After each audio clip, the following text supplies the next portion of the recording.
Good evening, everybody. I'm told it's 7 o'clock, so let's get this started. To begin, I would like to share the Society's land acknowledgement. We respectfully acknowledge the enduring and active relationship of Indigenous people with this land, specifically the area in which we live today, also known as the traditional territories of the people of Treaty 7.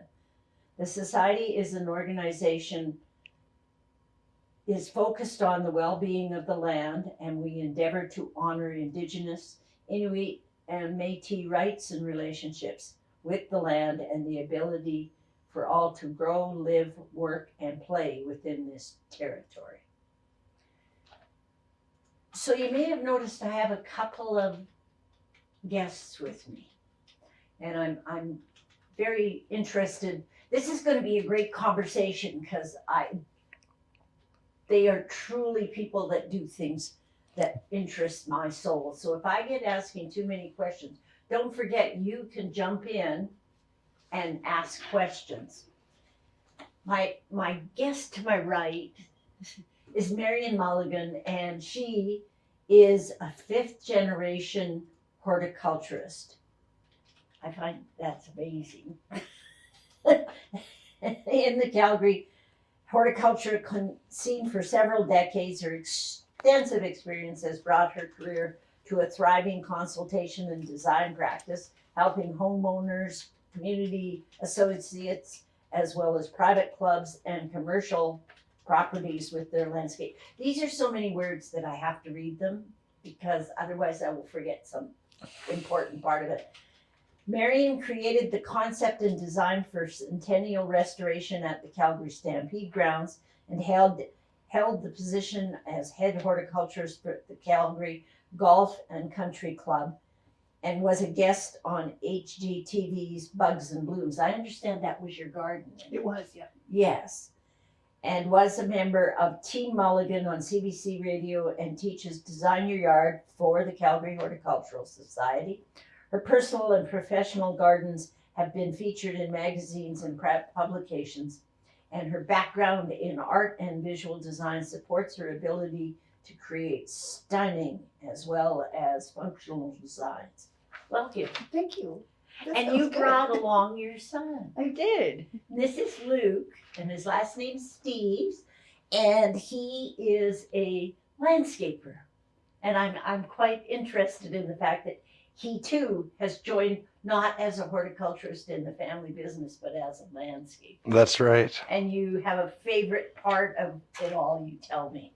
You like to do the hands-on physical work of it. I do. I like to do the prep work, the building the bones of a garden so that gardeners can have their fun and get in there and play with their plants without having to mess with rocks and boulders and stripping out sod and all of that sort of less fun part of it. Okay, so how much sod do you figure you've stripped in the last little while? Oh, In the last year, maybe. maybe in the last year, probably 50,000 square feet, Yeah, maybe more. In my whole career, probably well over 1,000,000 square feet really. I've stripped out and turned into gardens. Yeah. I've done some pretty massive projects and turned some pretty barren grass fields into some pretty awesome Do you starting find structures. do you find more and more that people are asking for less grass? Yes, Or, absolutely. You know, Yeah. and wanting to go that route. Yeah, and I push it hard. Yes. Anytime somebody asks me to lay sod, I either refer them to somebody else or really try hard to talk them into alternate. There's so many alternatives. That's just it, right? With You know? sedum and clover and all the different turf options that we've come up with over the last few years, it's just sod it's so last decade. Yeah, It's so hungry. yeah, it is. Yeah, you well, know? that's just it. You spend all this yeah. money on water and fertilizer to make it grow faster so that you can spend more money on fuel to mow it more often. Yes. And then you're And use up spending all your time. Exactly. It's all time you could be spending in the garden, and it's hard Yeah. on the and environment. then finding somewhere to compost all the grass clippings. Yeah, exactly. No, there's But, just yeah. so much wrong with grass. That's a whole we could do a whole episode. Oh, we could on do that. a whole thing on that. Maybe we should have a panel or a Yeah, forum. the anti-grass Ooh, forum. I we love could it. do that. Would be fun. So you also teach landscaping. I do, yeah. I teach hardscaping and surveying and contract management in the landscape horticulturist program at Olds College. Oh yes. Yeah, I've been a landscaper for a long time. I'm not very old, but I've been a landscaper long enough that my body's starting to feel the effects of it. So I'm kind of at the stage of my career where I want to start to pass on what I've learned over the last 25 Yeah. years to Yeah. other younger people with backs that are less sore than mine. And I really believe like the landscape industry as a trade, landscaping is one of the most overlooked trades. I think, I mean, the number of times I tell people I'm a journeyman landscaper and their reaction is shock because they didn't even know landscaping was a trade. It breaks my heart. And Well, it has Yeah. always broken my heart because I'm a firm believer as a horticulturist that anything that I've put together over the years could never have gotten beyond anything without the journeyman. well, and that's just it, right? It's a very important trade. And I always kind of jokingly, well, half jokingly tell people without the landscapers, the rest of the world, the rest of the constructed world looks like crap. You have lots of really nice buildings with unfinished space around them. That's And right. then the landscapers come in and we manage that interface between the constructed world and the natural world. And when we do our jobs really well, unfortunately, people don't even notice. Yeah. Because it's just such a seamless transition, and they're in the Yes. building and then they're out in the garden and they don't notice all of the work that went into it. Exactly. And I tell And my you know where I think about that often is in water management. yeah, exactly. Like, Stormwater, if we didn't have rainwater. landscapers who knew how to manage stormwater, we'd have a lot more floods. We would, and we'd also have some pretty big patches of mud. Big erosion. Yeah, Yeah, mud holes channels and Yeah. yeah, Yeah. there's so much about the world of landscaping that most people don't even understand, and I'm kind of Mhm. on a bit of a mission to elevate the industry a bit. And I mean, being an unregulated industry, there's so many, I call them some guy in a pickup truck landscape companies out there. Oh, I always used to say that the guy got a lawnmower for his birthday and a pickup truck for Yeah. Christmas Yeah. and a couple of shovels, Yeah. and he became a landscaper. Yeah, and I mean, when I first started my business, for the first almost 3 years I was in business, my sole source of work was going in after those guys and Okay. fixing their mistakes, Yes. and having to have the conversation with clients about, unfortunately, you're going to have to pay me probably just about twice as much as you paid the last guy to fix what they did, when you could have just paid that to a professional in the first place and Yeah. not had that problem. But the average homeowner can do some of it with the right coaching. Absolutely, and that's another thing that I do, Coaching. right? Yeah. I offer coaching, and that's been an interesting part of my business that's opened up the last few years, is going and just sort of walking people through their own projects, and it's just Yes. like helping them figure out what materials to use, where to get those materials, how to implement things, and then I can go in and spend a few hours with them at various stages in the project Yes. and help them get professional results by themselves. That's right. Yes. We actually do a session in the summer out on the lawn here at the society, and I call it garden coaching. Yeah. And we try to cover, for instance, I invite somebody and they tell me what their favorite tools are. I invite various other people and they talk about cutting a tree or pruning a tree. The topic in June is going to be, it's June, the lilacs are in bloom, it's time to prune. Oh yeah. Yeah. So there's things like that I believe that as an industry, as a whole, we should all be doing. So it's Spreading our knowledge. spreading our knowledge, agree. sharing our knowledge. And you must share that from the standpoint of doing the Design Your Yard for the past year. Yeah. Yeah. Lots of people looking for advice. And it's just, to me, it's like Luke said, sharing the knowledge that I have in here. I wish I could just open my head up and Ooh. you could read it, because there's so much practical Yes. experience that goes into learning. And if you have somebody that you can learn from, your learning curve it just goes up. Well, as we become increasingly aware of the environment around us and the things that go on, it's important to know about what's going on in Mhm. your garden, what's going on in the community around you. And to be sort of an elder in the community of gardeners, it's Mhm. just a great pleasure to share your knowledge. Sure I mean, it I'm sure is. that's why we're both here, right? Well, yeah, I Yeah. think that's why I'm here. Yeah, yeah. I've always kind of enjoyed sharing knowledge and Mhm. sharing and doing whatever. And I discovered that I really enjoyed it when I worked in England. And I worked in a garden center for a couple of years. And I got to, they have very fancy setups for horticulturists. You stand at the front of the store in this big desk and dispense advice or direct traffic. And I thought it was so interesting. Yeah. You know, it Yeah. took me a while to learn the English pronunciations of the Latin, but I got it. So it was fun. That's what I enjoyed when I worked at Golden Acre. Yes. I got to stand there and just answer questions all day. It was great. Yeah. Not all day, but Yeah. a lot. Yeah. I had But to do my it's work, always fun because they'll come up with questions and you go, And you learn from it by sure answering you them. do. Yeah. Sure you do. Yeah.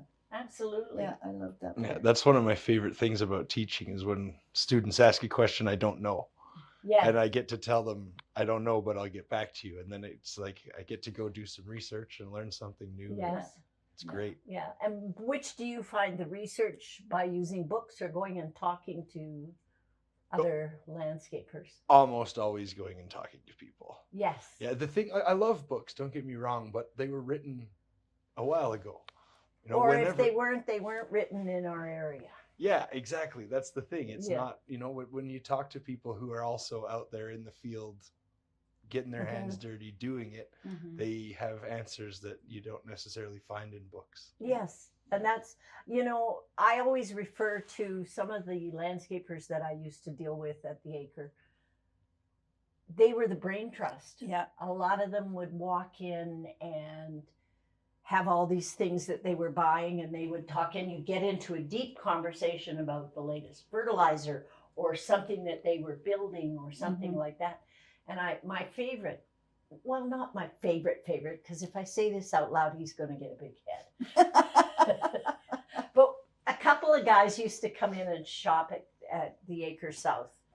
And they both used to show up and cut off jeans and flip-flops, and they'd come in for their order because they would order these perennials and shrubs the week before, and they'd come in for them. And I'd always look at, for instance, the one guy, he'd come in and he had the flip-flops and the short and the beautiful truck though.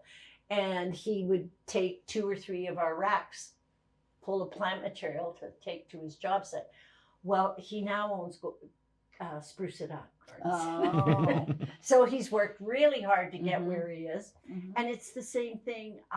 The other fellow was Glenn at Countryside. Yeah. And he had a huge project that he did that helped him to get to the next level. Mhm. And he too runs a wonderful operation. His projects though now, he's turned from a garden center more to a tree farm. Yeah. And he's really fascinating from the standpoint of the knowledge he brings about the plant material. Yeah. If I want construction advice, I phone Merle. If I want plant An advice. iPhone, Lucas. I was just going to say, but I'm putting Lucas in my phone book because I may phone him. I'm so glad you say that though, because so many people see landscaping and gardening as one thing. And I've even at the college, I talk a lot about how we actually need 2 separate trades. We need horticulture and we need landscape construction. Yes. Because the people like me that are into landscape construction, we're not plant people. We're not that interested in it. You know, Yes. I'll try to transplant something with an excavator, and if it lives, great. If not, oh well, because we don't have the patience, right? But I'll plant a boulder like nobody's business. Yeah. Right. And then you Yeah. get gardeners. It's the art of the placement too. Yeah. Oh, You know, big time. And the skill set that it takes with machinery to do that. Yeah. I Mhm. mean, there's nothing worse than trying to place a boulder if you just- don't know how. if you don't know how. Yeah. And when we first came back to Canada, I had bought a house, and my big ambition was to have a boulder in my front garden. Well, my brother-in-law owned a trucking Oh, company and he jeepers. got a new picker truck. So Oh, some guy with the truck landscape Yeah. company. oh no, but he says, let's go pick a boulder. And he happened to own land where there were rocks and old construction. And I found this beautiful boulder. I nearly gave myself a broken toe as we lowered it into place. And afterwards, my brother-in-law says to me, you know, maybe I should have got one of the guys to do this. But he wanted to try driving his new picker truck. Sure. So Yeah. it's all in the experiences that you have. Yeah, and just knowing who to hire for what. Yes. I'll tell you a quick little story about a client I had down in Bowness a couple of years ago. She called me because a mudslide had gone through her backyard. Oh. So the short version of the long story is a storm drain got plugged at the top of the hill above her place. And instead of the water going where it was supposed to, it all came down the hill and brought all the mud through the backyard. It was like $150,000 in damage. It was an insane problem. And she called me in to help her fix it. I looked at it. I gave her my price. She called me a couple days later, said, I found some kid who's got an excavator and I'm going to hire him to do it. And I had given her some ideas about things to do. And one of the things I had suggested to her was that she plant micro clover. Yeah. Because part of the reason that the yard washed away is she had no plant material established on the hillside and no turf because she didn't want grass. Yes. So I suggested micro clover because she needed something to support the hillside. Anyway, she called me about a month and a half later, just in a panic. And so I went to see what was going on, and she had clover plants 2 feet high everywhere in the whole backyard because she had told this guy with the excavator that she hired for half what I had quoted her that he wanted to plant clover, and he didn't understand the difference between clover and micro clover. And so she had a forest of clover in her backyard instead of some nice turf. And it's, you know, little distinctions like things that get lost in translation. Absolutely. Yeah. And I'm sure, Marian, as you do plans for people, you find those kinds of questions. The planting lists, I find the planting lists now increasingly are more detail oriented. Yeah. You know, it's people, certain things, I myself am fussy.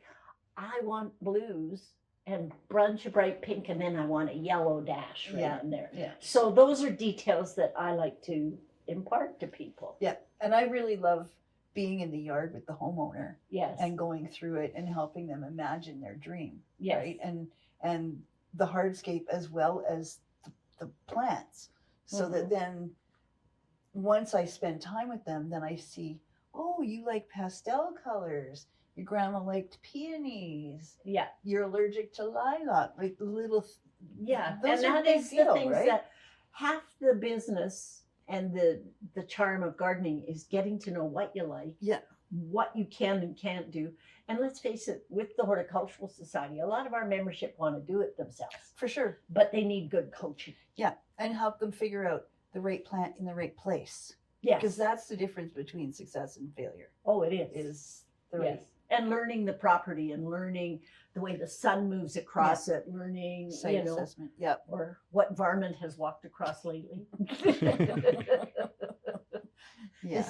This winter, I have Christmas willow reindeer life size, and this winter, one of the deer in the neighborhood took offense to it and threw it across the yard. And I woke up in the morning and I went, because their names are Bill and Bob, and Bill was missing, and I went, I wonder where Bill is, as I put the blind up, and I noticed foot tracks and, you know, the usual thing. And then I realized that he had literally it was lying on the driveway. So, you know, there's things that you learn about your yard, and you learn about the timing, and that becomes part of it. For sure. And so you looked after the Calgary Golf Club. Calgary Golf and Country Club. Golf and Country Club. I always miss the country part out. I've yet to figure out why it's in the country. Because it's not just a golf course. Yes. That's why. Yeah. So, and it used to be in the country. Yeah, I suppose. It used to be on bordering onto reserve land there at the before the reservoir was there. Oh. So it's probably, I can't remember exactly. I think it's around 115 years old now. Well, I read that somewhere, and that's why I was asking.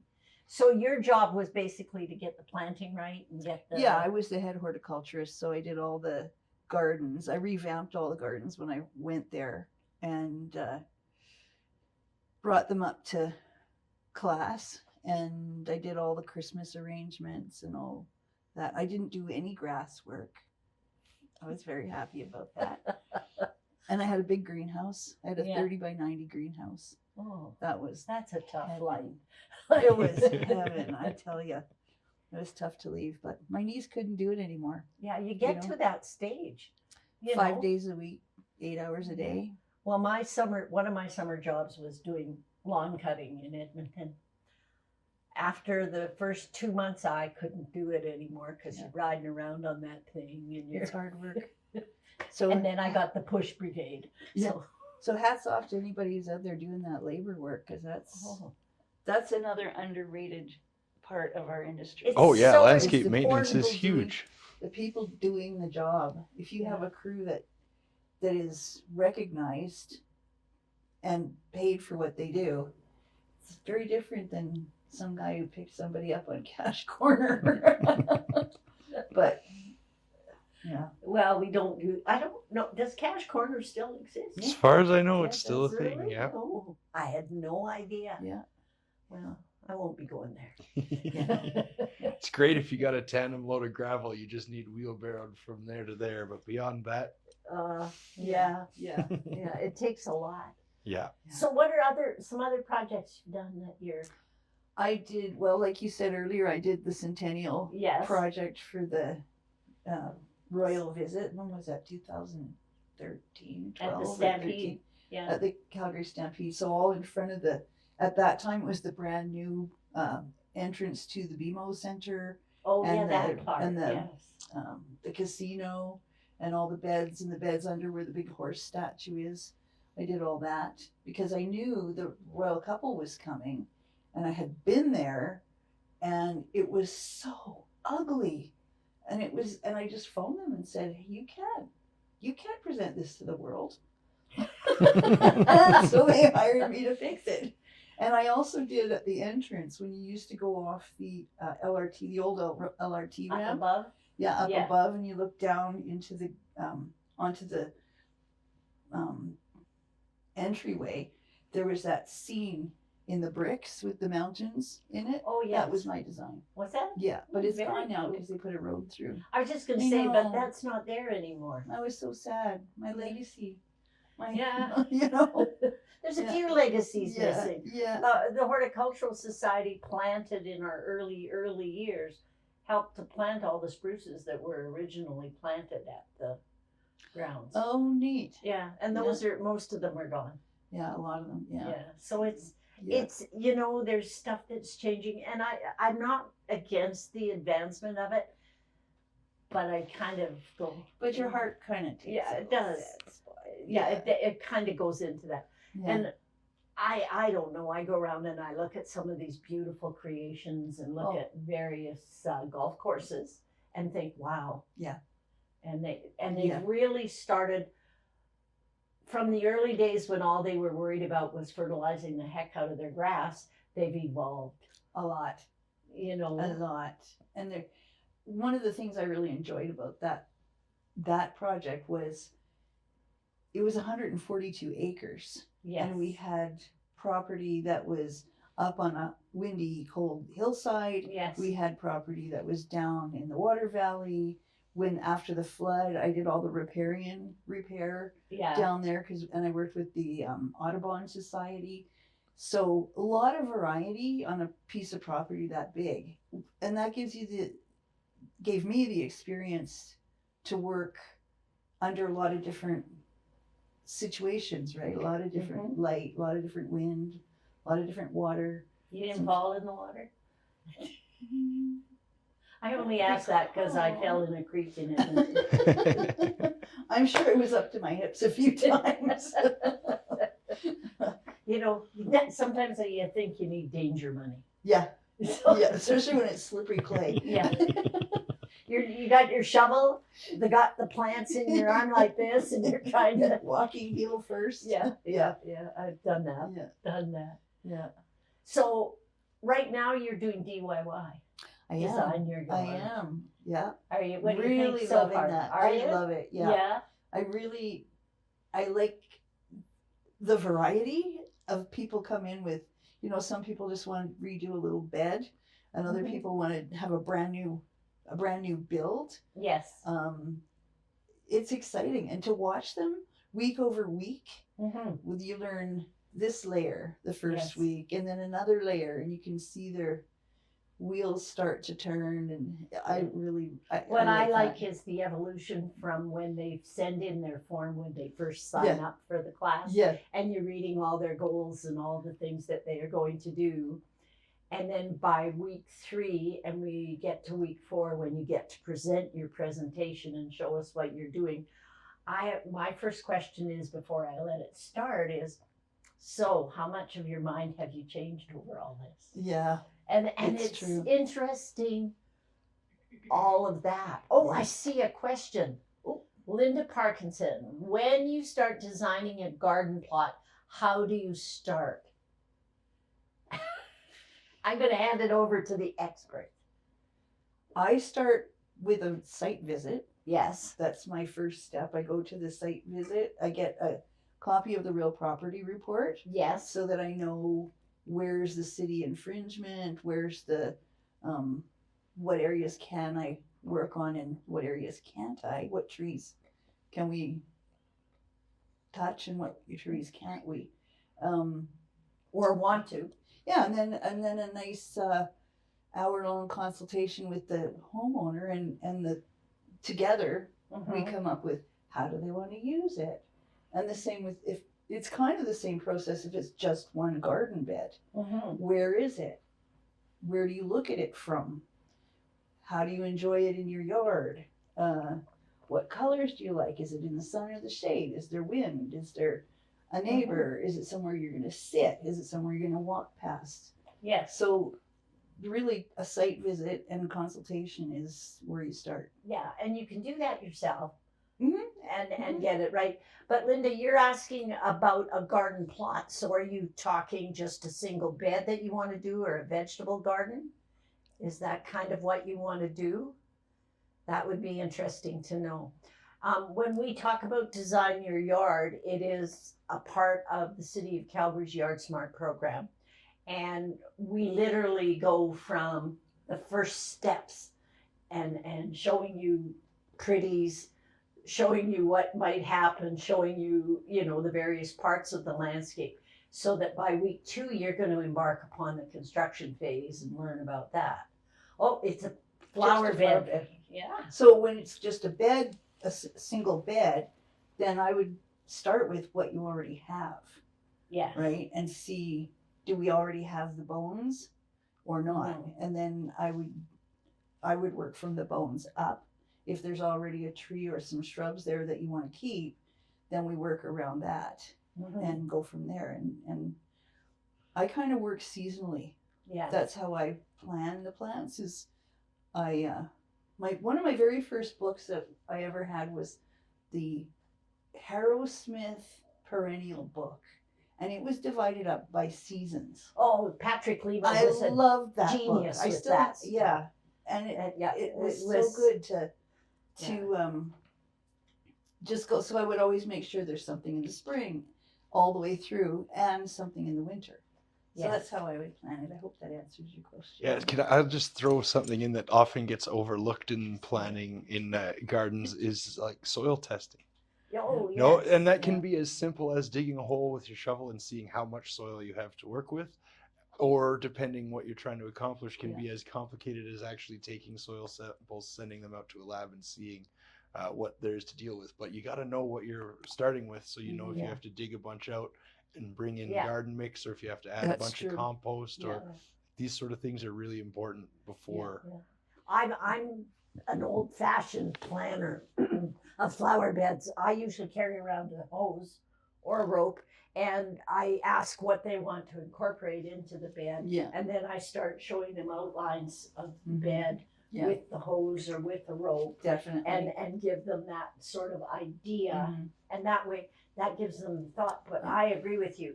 You have to have an idea of what you've got for plant material, and then go through and look at your favorite And flowers. and what's the style of the home, Yes. right? Because that's a big. I mean, there's so many different kinds of. Yeah. Oh, there it is. That's the That's best. my book. I Mine's actually, much more dog-eared than that.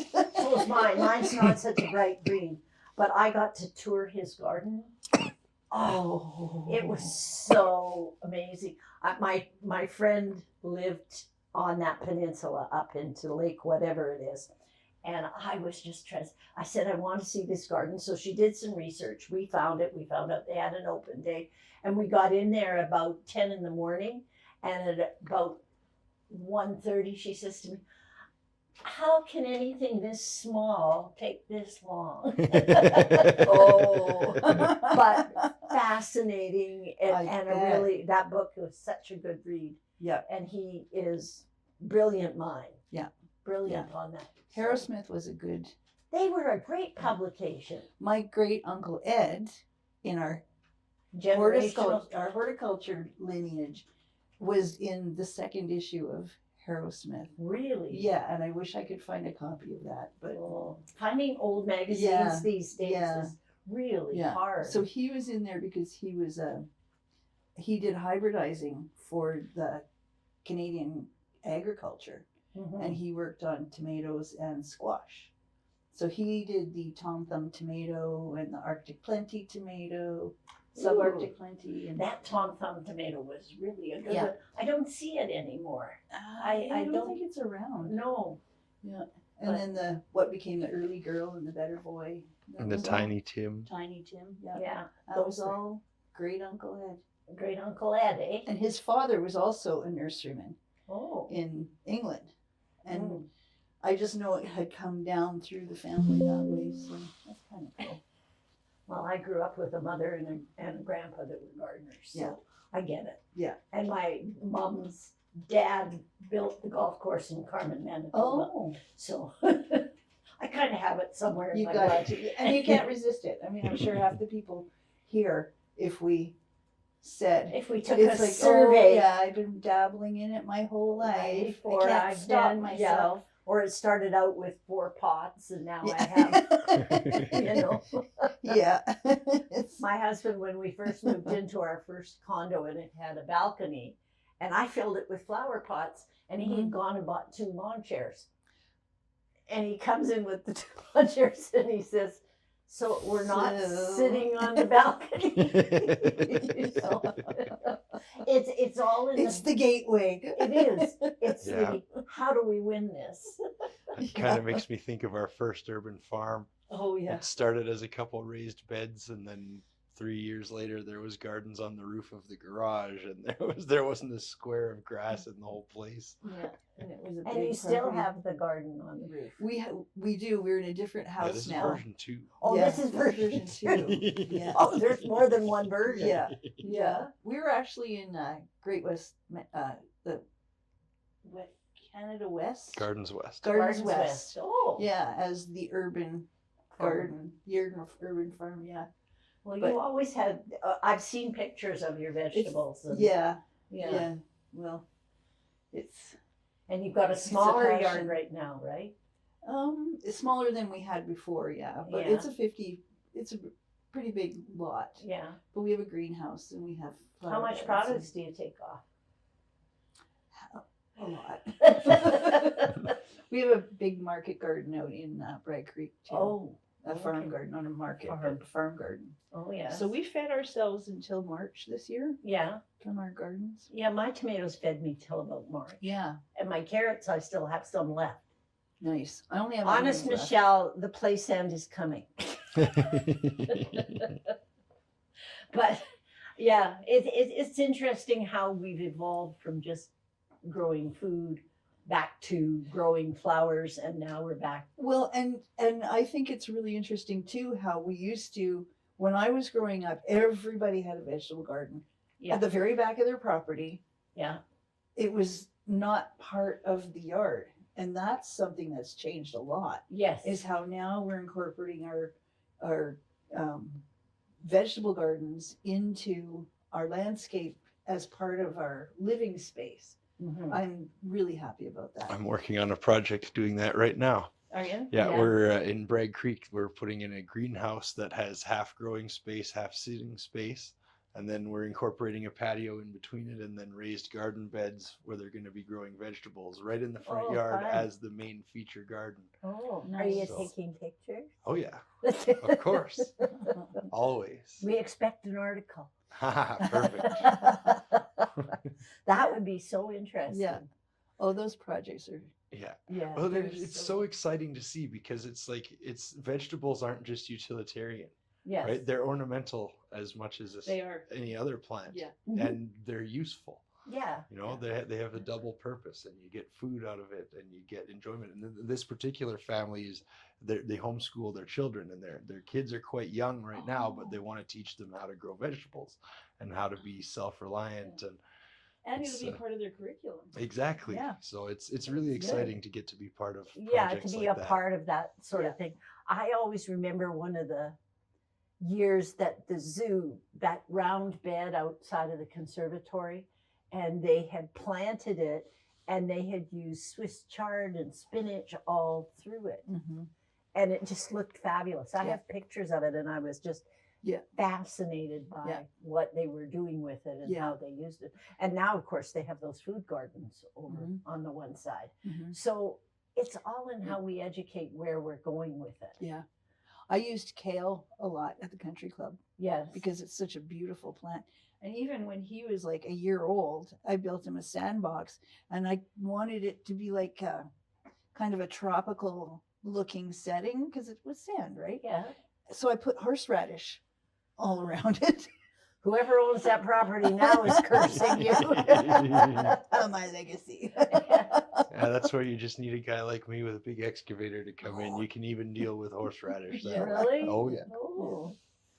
Yeah. Mm. Unfortunately, you take out everything else at the Yeah, I was same just time. gonna say there wouldn't be anything else to look at. We take out all the horseradish, put in a nice rock for you. Yeah. That would be not bad. Yeah, That would but be- it was a great plant for beside a sandbox because it's indestructible and it's beautiful. It's Well, yeah, a but beautiful it- plant. travels. Not it when there's lives little in- kids sitting on top of it with their sand toys, digging everything. Okay then.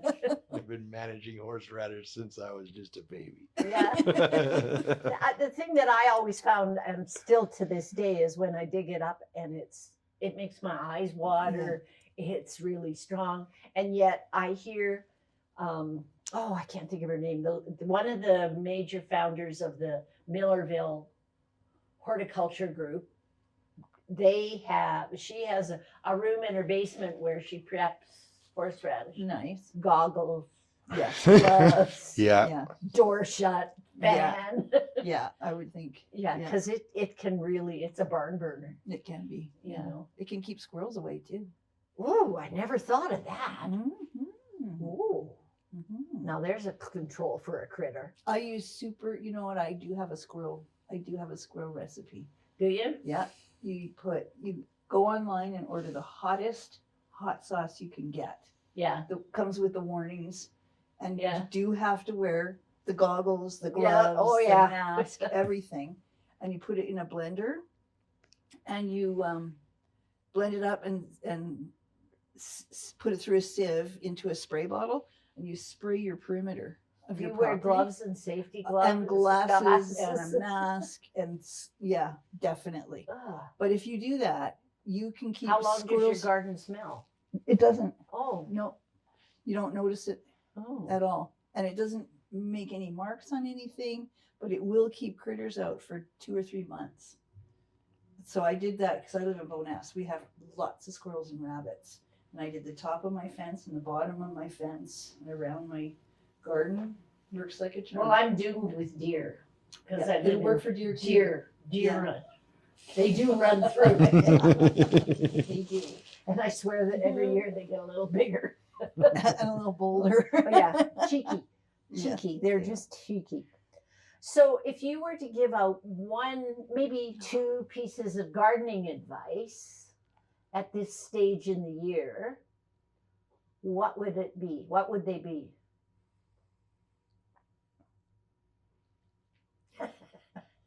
We're getting silence here. Have I stumped you? I would I never say, thought I would do that. I would say go for it and Yeah. try Yeah. and do your best and be prepared to learn and be okay with making a mistake. That's right. That's And that's how we I think it's time to, just make some decisions and get out there and plant. Yeah. And besides which, I don't think that my plants are going to survive much longer in the garage. The time has come, because then they'll get what I call garage plant syndrome. where they stall. Yeah, they all of a sudden they just stop, and you're looking at them going, Yeah. "What is wrong with you?" Yeah. I want bigger root space. Yes. Or I want some real air circulating Some real around. light. Yeah. Yeah. And that to me is part and parcel of the garden. It's all very well when you want to put up a big, huge fence all the way around and give yourself privacy and everything. But have you thought about how the air is going to circulate down below? Because air, as much as insects and birds, are as important to pollination as Yeah. you can get. Oh yeah, You and know, disease and pest management Yes, and all of that. exactly. Yeah, well, airflow is So, super important. yeah. Yeah. But when I bring this up, it's because I think that the Hort Society membership and all of us should be writing tips, and we should do a new Calgary gardening tips sheet or two or five. Mhm. And it's always fun to me to hear the results Yeah. of some of the things you've tried Oh and or the gosh. tips. You want to go over some mistakes? I got a bazillion of them. Okay, what was your worst one? Oh, that patio. The patio I put in without preparing the earth was Mhm. pretty horrific. What else have I done? I always made him help me fix it. You come by it naturally. Oh, Oh I yeah. put in some. What was that stuff called? It was a big white plant that a friend had and said, "Oh, I have lots of this. I'll give you some stock." Oh, yeah, do. Stock. Yeah. Yes. Or what I Put that in my. of the Himalayan spitting orchids? Oh yeah. You have spitting I had orchids? those Himalayan spitting orchids. They Oh. were the ones that got banned. Oh, right. Yeah, I forgot Yeah, about I had those. those. And Yes. and A forest of them in the we did. backyard. We did. 8 feet high. And, then, And they do, they Oh, yeah. make that noise. Well, And they pop. throw Yeah, their I seeds. was just going to say, Yeah. they make that noise in your. Yeah. Yeah. Every time the sun would hit them and they'd warm up, the seed Yeah. pods explode and just throw more and more Yeah, seeds. yeah. And it seems like every single one that lands germinates. Yes. Yeah. Or they get in my hair, because I recall they Yeah. were sticky. And in Oh, those days, they I had were- long hair. But Yeah. where'd you find the seed for it? Or did Where'd I some- find it? Yeah, where'd you From another gardener. Man, we can't say In that sort of Calgary. thing live on the Maureen. air. Well, we have the plant share coming up on Saturday, and we do a certain amount of, going through and making sure that they're not invasives and that they're Yeah. not this and that. And everyone's line is the same back. But it does so beautifully. That's why it's invasive. Oh, Himalayan balsam. Yeah. That's it. Yeah. The spitting orchid. Yes. Yes, that's it. It's And actually it was at first. It wasn't.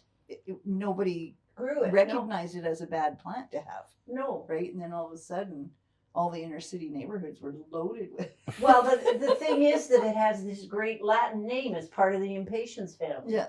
Impatiens royale. Yeah. Beautiful. Yeah. But unbelievably ugly to get rid Yeah. of. Yeah. I did the same thing with flax, Oh. blue flax. Oh, yes. It was gorgeous, Yes. but then it took over the whole Yes. yard, and it was. That was one of my things I wouldn't do again. Yeah. Yeah. Oh, okay. Well, I always. What about you? Who, me? Yeah. Oh, I had a couple of goodies. I planted a tree that I thought was perfect here, just perfect, and it was going to do so well. And it was part of the elm family. But it wasn't the elm like our normal elms out on the street. It wasn't almus. It was called an elm. And when I planted it, what I didn't realize, it was really and truly a Manitoba maple. Oh, gee. And you'd think I'd know after all the leaf ID I do and You'd all think, that. yeah. And I saw this thing and it was on sale at one of the box stores. I thought, oh, that'd be really nice on the corner. I'll just put that in. And then as it started to grow, I realized it was a sort of and it, gets those repellers and then it grows everywhere. My neighbor loved it. He put it out on his boulevard and it's still there to this Oh, day. And now it's blocking the street light, the only street light on our cul-de-sac. So we all make, Yeah. What about you? Oh man, too many to count. Not so many gardening mistakes. Well, I've made lots of gardening mistakes too, but more from a landscaper's perspective, not putting in nearly enough soil and then trying to plant a tree. Yeah. Trying to work within a developer's budget for soil and then planting trees and coming back to find them all drown in their own holes because clay doesn't drain water. Yeah. Things like that. Ordering way too many of the wrong kind of trees at the wrong stage of a project. So we ended up having $10,000 worth of stock sit there and fry on the street before we could get it into the ground. Oh. So those are things that test you. Oh yeah, those are You those know. are the expensive life lessons that are really great to learn from somebody else, so you don't have to pay the bill. Prepare ahead. See, and that's something that I come across a lot in the DIY Yes. classes is everybody wants to jump to the flowers and, Oh, and yeah. the plants and they always want flowers Yes. most of the time. Where you kind of got to back up and like Luke said earlier, make sure the soil is good. Make sure your drainage is good before you start spending all that money on plants. Make sure you put the last panel of fence in after you haul in all the hardscaping and all the Yeah. plant material Yeah. and Yeah. everything. That's always Yeah. one of my biggest things Yeah. is because the number of people that'll come into the nursery and they buy caliper trees. Then they can't get it in the They yard. can't get it in the yard Yeah. because the tree dolly won't fit. Yeah. And the ditch witch definitely doesn't want to go through it. And you say to them, how wide is the gate? Yeah. Do you have Yeah. access at the back that you could take a panel of fence down? You take a fence down? Mhm. Yeah, because otherwise, And I always design 4-foot gates. yeah. Always. Because there's small equipment that can get in. Yeah. Yeah, I was 4-foot going to gate. say there's the little Yeah. portable things, but Yeah. some things are too heavy. Yeah. Like spruces, a 4-foot spruce weighs 500 pounds. You Yeah. cannot get it onto the back of a pickup truck, expect to drive it home and put it into the garden without shoving it off the end of the truck. And at then you're that gonna point, kill it. you crack the crown. Yeah. Yeah. And it just Yeah. cracks right off and you're going, now what do I do? Yeah. So I sometimes watch some of that and I think, oh dear. Yeah. And sometimes it's all I can do not to run out of my car and go, Mhm. Yeah. Well, that's go- why I Especially in the don't new have a neighborhoods, sunroof on my when car you watch anymore. them planting the Yeah. developer trees Yes. and it's just a big hole in a bunch of clay yeah. and the guys come along and they roll the tree off the truck I know. and it might live for a couple years. Sure. So then the well, homeowner thinks Yeah. they killed it. It's like, Yeah. no. Well, what's this about our tree canopy? Is half what the normal lifespan of the trees would be In Calgary, I read that somewhere really? because of the way things are planted. Yeah. Well, They're just not most of the planted time properly. they just get stuck in the ground. They don't even cut the I was baskets just and gonna burlap off. I of was it. just gonna say Yeah. I've run into that one for about an entire summer. We had people coming in from the new development up the hill from the South Store. And they were all one at a time. All the trees on the boulevard were just giving in. And we'd ask them and they'd say, well, the developer planted them, but we're supposed to be watering them. And I finally, Ruth and I left work that night with shovel in each hand and we went up the hill and dug into them. They didn't cut the string off the trunk. Yeah, they'd been okay the first year, but once the course. string starts to go in, and they didn't pull the wire back. Yeah. So it didn't have a hope, Yeah.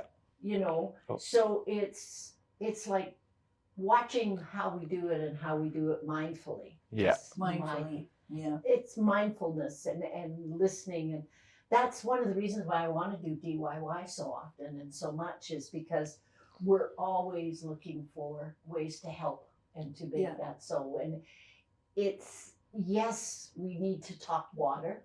Mhm. Most assuredly we Yeah. need to talk water and advice for that, Mhm. but let's also look at the plant material we're choosing. Yeah. And the need to do that. And as you say, Lucas, is the how deep you dig and how much clay you leave there. Because clay, they make pots out of clay, you know. Yeah.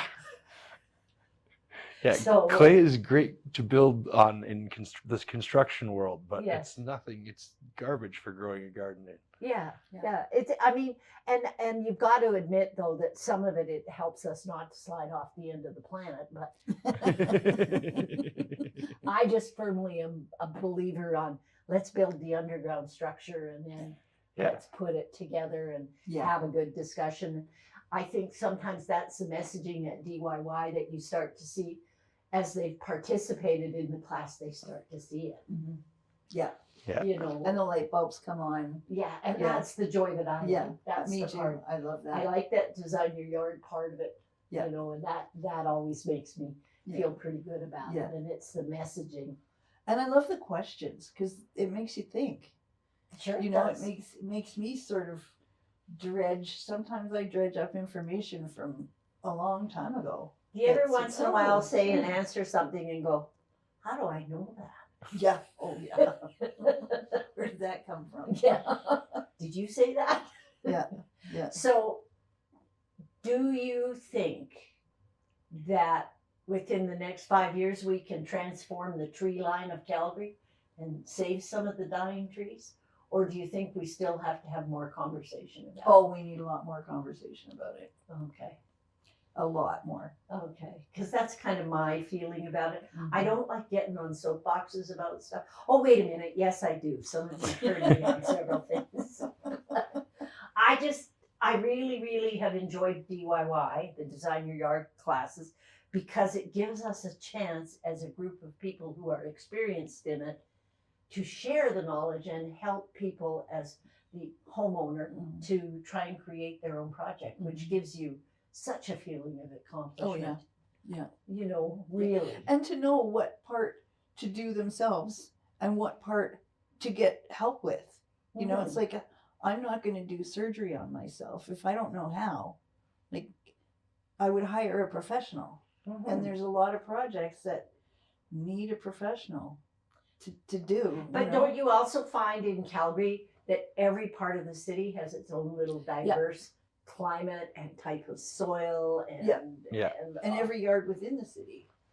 has it Where I live behind an escarpment, so I'm close to the river, but I get my backyard gets the cold that comes down off COP, and my front yard gets protected by the river. So I have big difference in my backyard and my front yard, and so yeah, different areas of the city, different angles, different. Well, I live in an area that I fondly refer to as dry gulch. Mm-hmm. The rest of the city gets all this natural rainfall and does really well. My sister up the hill will call me and say, "Are you getting the rain?" No.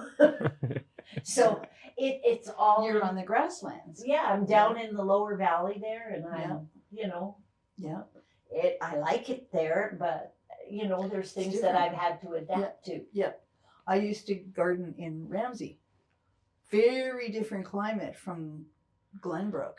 Oh yeah. Like hugely different. And then again down in Bowness, whole different area. Mhm. So that's where it's important to talk to other people. And Mhm. you know what I always say?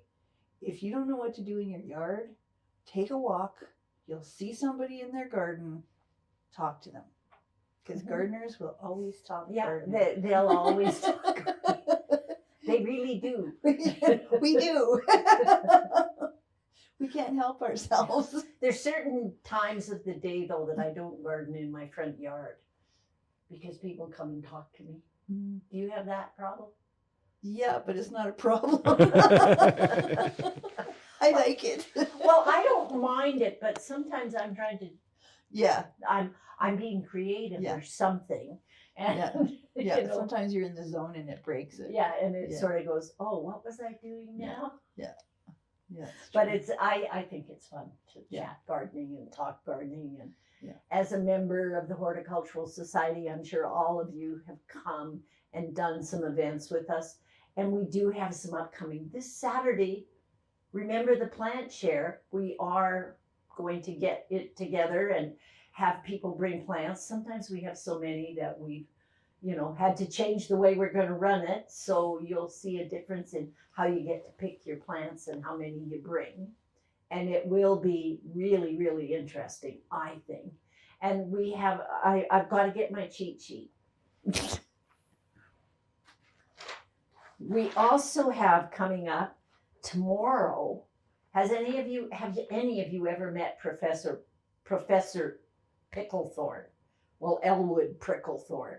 Anyway, he's coming to talk in person here in the garden, up on the lawn, and he is quite entertaining, but he's a great tree pruner, tree knowledge, and it's children friendly. So if you want to bring your kids, it should be good. In fact, I know it will be. And we're doing an edible flowers talk, which I will be quite interested in. And on the 27th, part of our Seed to Table program, I'm going to be with a bunch of gardeners, and we are going to finish planting the Blue Flame Kitchen Garden. We are going to do tomatoes and peppers this time, and we're going to get the beans in. Oh, and the chefs want herbs, so we got to do the herbs. And we'll get that. And I'm going to plant squash, but I'm putting signs on them this year, you guys. No eating the flowers. We didn't get a squash last year. Oh, well, that and the nasturtiums, they used them all in the salads. They use their garden.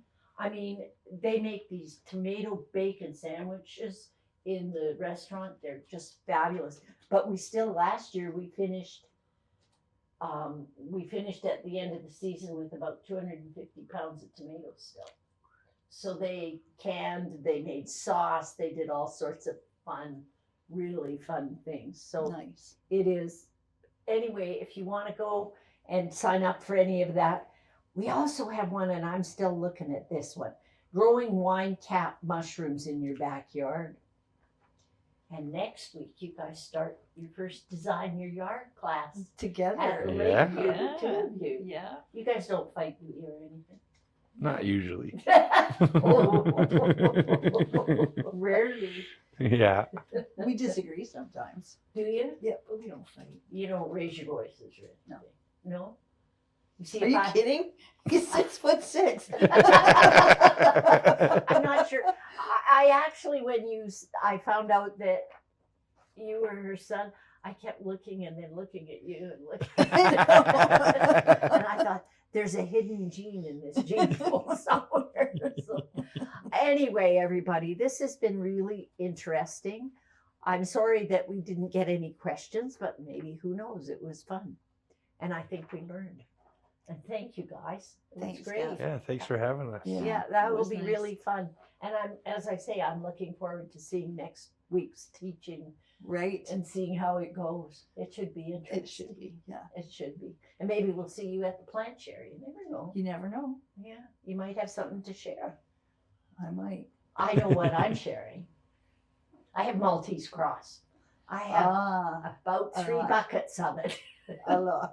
Yeah, well, my neighbor and I share a bed, and she wasn't the gardener, but now she's been next door to me for a while. And so I just started planting stuff on her side.